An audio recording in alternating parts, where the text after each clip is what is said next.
تیسرا مہینہ سفر المظفر کی آج 26 تاریخ اور 1448 ہجری ہے۔ حضرت عدی بن ثابت تاریخ اسلامی تاریخ حضرت عدی بن حاتم طائی رضی اللہ تعالیٰ عنہ۔ حضرت عدی رضی اللہ تعالیٰ عنہ عرب کے مشہور سقی حاتم طائی کے بیٹے تھے۔ ان کا قبیلہ یمن میں آباد تھا اور عیسائیوں کے رکوی فرقے میں شامل تھے۔ 9 ہجری میں رسول اللہ صلی اللہ علیہ وسلم نے 50 صحابہ کو حضرت علی کے ساتھ قبیلے بنو تے روانہ کیا۔ اس قبیلے کے رئیس حضرت عدی رضی اللہ تعالیٰ عنہ اطلاع ملتے ہی اپنے اہل خانہ کے ساتھ فرار ہو کر شام چلے گئے، مگر ان کی بہن صفانہ بنت حاتم جنگی قیدیوں کے ساتھ مدینے لائی گئیں۔ جب قیدیوں کو آپ صلی اللہ علیہ وسلم کے سامنے پیش کیا گیا تو صفانہ نے اپنے باپ کی سخاوت اور رحمدلی کا ذکر کر کے رہائی کی درخواست کی، تو رسول اللہ صلی اللہ علیہ وسلم نے انہیں ان کے مرتبے کے مطابق سواری، لباس اور سفر کا توشہ دے کر تمام قیدیوں کے ساتھ رہا کر دیا۔ صفانہ نے اپنے بھائی عدی کے پاس آ کر رسول اللہ صلی اللہ علیہ وسلم کے حسن سلوک کی تعریف کی اور بھائی کو آپ صلی اللہ علیہ وسلم کی خدمت میں حاضر ہونے کے لیے تیار کر لیا۔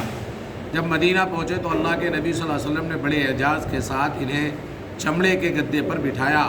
انہوں نے آپ صلی اللہ علیہ وسلم کی باتیں سن کر اور اخلاق سے متاثر ہو کر دل میں سوچا کہ یہ شخص بادشاہ نہیں بلکہ نبی ہے، اور اسلام قبول کر لیا۔ حضور صلی اللہ علیہ وسلم انہیں قبیلے کا امیر مقرر فرما دیا۔ انہوں نے عراق اور شام کی لڑائی، جنگ صفین، قادسیہ اور جنگ نہروان میں حصہ لیا۔ آپ نے کوفہ میں 67 ہجری میں 120 سال کی عمر میں وفات پائی اور وہیں دفن ہوئے۔ اللہ کی قدرت، مختلف موسم اور پھل۔ اللہ تعالیٰ نے سردی، گرمی اور بارش الگ الگ موسم بنائے اور موسم کے الگ الگ پھل اور پھول بنائے۔ جو پھل گرمی کا ہے وہ ہمیشہ گرمی میں پھلتا ہے، جو سردی کا ہے وہ سردی میں پھلتا ہے، اور جو بارش کا ہے وہ بارش کے موسم میں پھلتا ہے، اور ہر پھل کا ایک الگ الگ ذائقہ بنایا۔ اگر ایک ہی موسم، ایک ہی پھل اور پھول ہوتے تو انسان اکتا جاتا، لیکن اللہ تعالیٰ کی قدرت ہے جس نے 12 مہینوں کے لیے الگ الگ موسم اور پھل پھول بنائے۔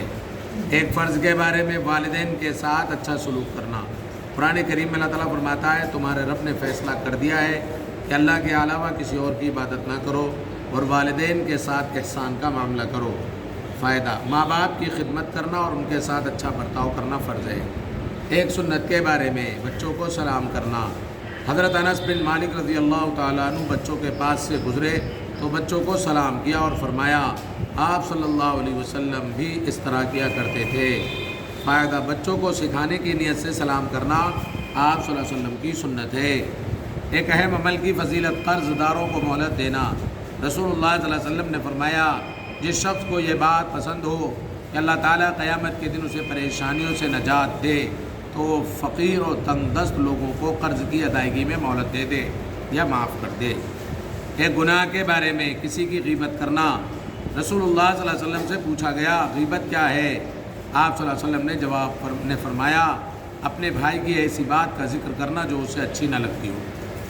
سوال کرنے والے نے پھر پوچھا، آپ کا کیا خیال ہے اگر وہ بات اس کے اندر موجود ہو جو میں کہہ رہا ہوں؟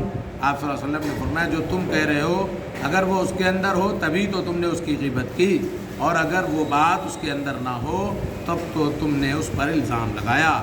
دنیا کے بارے میں مال عاریت ہے۔ حضرت عبداللہ ابن مسعود رضی اللہ تعالیٰ فرماتے ہیں کہ تم میں سے ہر ایک مہمان ہے اور اس کا مال عاریت ہے، یعنی ادھار ہے، اور مہمان جانے والا ہے اور عاریت اس کے مالک کو لوٹانی پڑے گی۔ آخرت کے بارے میں اہل جہنم کا تذکرہ۔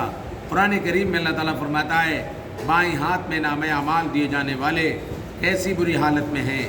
وہ لوگ آگ اور کھولتے ہوئے گرم پانی میں ہوں گے اور سیاہ دھوئیں کے سائے میں ہوں گے جو نہ ٹھنڈا ہوگا نہ آرام دہ ہوگا۔ یہ لوگ اس سے پہلے دنیا میں بڑی خوشحالی میں رہتے تھے اور بڑے بھاری گناہ یعنی کفر و شرک پر اصرار کیا کرتے تھے۔ قرآن سے علاج، سورہ فاتحہ سے علاج۔ حضرت ابن عباس رضی اللہ تعالیٰ عنہ کہتے ہیں کہ صحابہ رضی اللہ عنہ کی ایک جماعت کا گزر ایسی جگہ سے ہوا جہاں ایک شخص کو بچھو نے ڈس لیا تھا۔ وہاں کے لوگوں میں سے ایک شخص نے صحابہ سے دم کرنے کی درخواست کی، چنانچہ ایک صحابی تشریف لے گئے اور سورہ فاتحہ پڑھ کر دم کر دیا، وہ اچھا ہو گیا۔ قرآن کی نصیحت۔ قرآن کریم میں اللہ تعالیٰ فرماتا ہے، جب قرآن پڑھا جائے تو اس کو پوری توجہ اور غور سے سنا کرو اور خاموش رہا کرو تاکہ تم پر رحم کیا جائے۔